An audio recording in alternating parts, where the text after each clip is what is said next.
Non, ce n'est pas un sport de brute. Je vais venir saisir cuillère. Le MMA requiert même souplesse et finesse, tout ce qui fait saliver Laure. Cette dentiste de 58 ans travaille à 1 heure de la salle en pleine campagne. Vous me dites hein, si c'est sensible. Un milieu rural qui explique en partie sa découverte du MMA. Super hygiène, rien à dire. Bon pour le service. On est dans un désert médical. C'est la galère. Hein.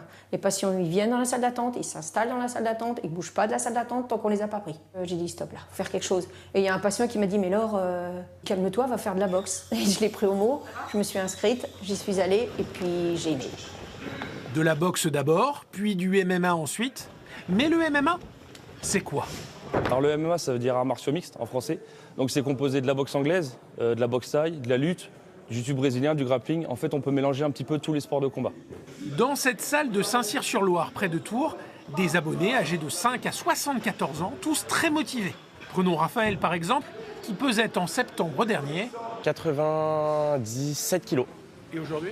Je suis à 74-75 kilos. Je suis quelqu'un qui est quand même assez actif, hyper actif. Vraiment, c'est ce qui m'a permis de me calmer, me canaliser, reperdre du poids. Raphaël, c'est le pratiquant classique, très régulier, passionné. Boum. Point droit, main gauche. Mais les salles comme celle-ci gagnent désormais leur vie grâce à des adhérents souvent moins sportifs. Entre Chingo. On a beaucoup de personnes qui viennent de services publics ou autres et qui ont une détresse par rapport à la violence aujourd'hui des ambulanciers, des pompiers, des docteurs, des prêtres, des médecins. Quoi? Des prêtres au MMA? Absolument. Seigneur, prends pitié de nous. Voici le père Florian, combatif, plus que combattant. Dans sa vie, si on veut être endurant, en fait, on a besoin aussi que le corps suive. Et si on veut que le corps suive, il faut de la pratique physique. Vous cuisinez encore un peu? Son ministère ne s'arrête jamais, 7h, 22h, quasiment tous les jours, et des invitations à déjeuner ou à dîner, un marathon social et alimentaire qui prend donc sa base dans... Le sport. Ah non, merci, ça va aller.